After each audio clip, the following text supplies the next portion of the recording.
Bueno, y seguimos ocupados y preocupados por el estado de salud de Sergio Denis, que lamentablemente no mejora, por lo menos no ha empeorado en este último parte médico. La buena noticia, digamos, entre ayer que había empeorado un poquito y hoy es que por lo menos el estado no es más crítico que el de ayer, sino que se mantuvo estable, ¿no? Nos vamos a ir al móvil, si logro leer la letra esta que tiene Jesús, es tan mala la letra que tenés, Jesús. El doctor Alejandro Anderson. Está Alejandro con el doctor Alejandro Anderson. Buenas tardes, Alejandro. Alejandros, a los dos. Buenas tardes, José María. Buenas tardes, Denise. Un saludo al equipo. Así es, estamos con el doctor Alejandro Guillermo Anderson, neurólogo especialista para ayudarnos a desandar con esto que está viviendo lamentablemente Sergio Denis y los escucha. ¿Qué tal, Hola, doctor? ¿qué tal? Buenas tardes. Muchas gracias por estar con María, nosotros. ¿Qué tal, Denise? ¿Nos puede hacer traducir Gracias un por poco invitarme. para todos los que no sabemos nada de neurología? ¿En qué consiste el último parte médico de Sergio Denis?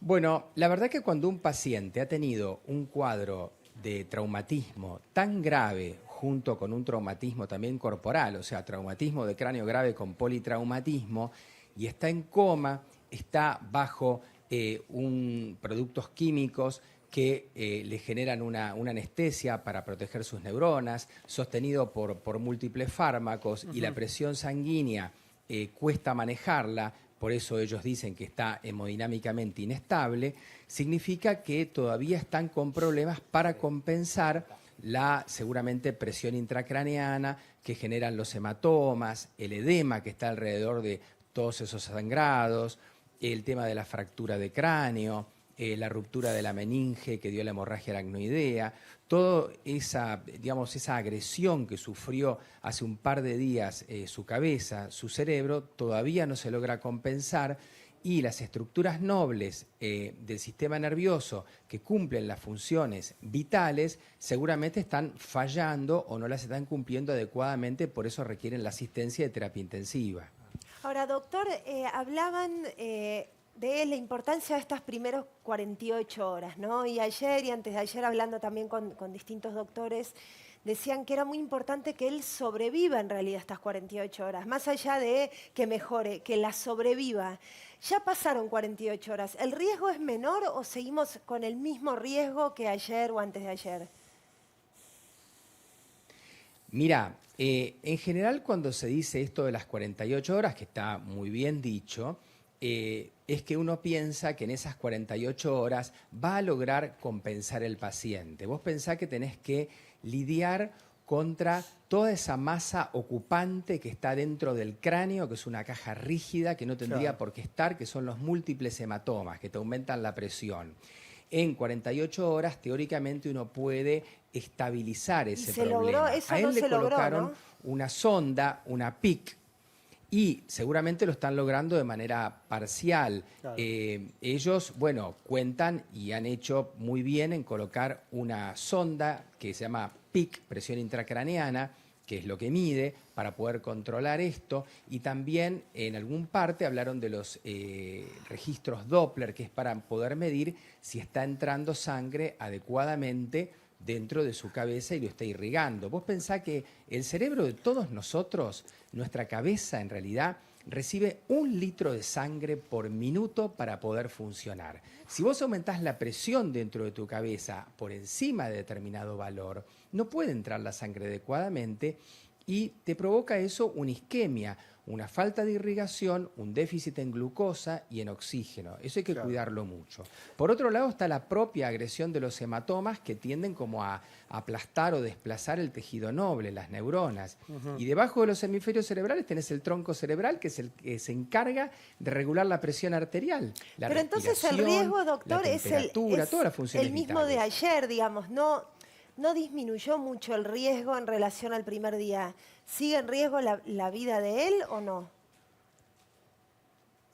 Mirá, yo no lo atiendo y no tengo realmente toda la información, no tenemos las imágenes de tomografía disponibles y un montón de otros datos que necesitás, pero da la impresión de que todavía no está compensado y que seguramente la situación de riesgo sigue tanto como la teníamos en un principio. A ver, Marce. Doctor, sí, quería preguntarle si de todo esto que usted explicó, ¿qué se puede revertir? de todo este daño? ¿Qué se puede revertir? En realidad, uno lo que tiene que hacer es estabilizar esta situación de descompensación.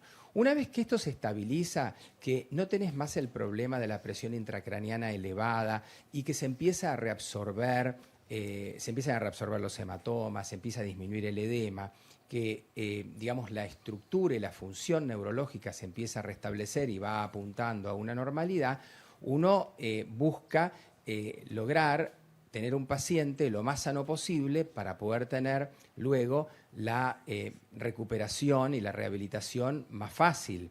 Claro. Ahora, el grado de daño es muy difícil de respondértelo, no solamente para mí que estoy a la distancia, sino para los colegas que lo están atendiendo, porque Claro. vos podés tener las imágenes y podés tener un montón de datos, pero tampoco lo podés revisar mucho directamente a él porque está en un coma inducido. Claro. Vos podés sospechar que quizás tenga algún daño en el área del lenguaje porque la fractura temporal izquierda está cerca o está encima del hemisferio cerebral izquierdo, que tiene en el lóbulo temporal y en el frontal las áreas instrumentales del lenguaje, pero no está seguro si eso está dañado.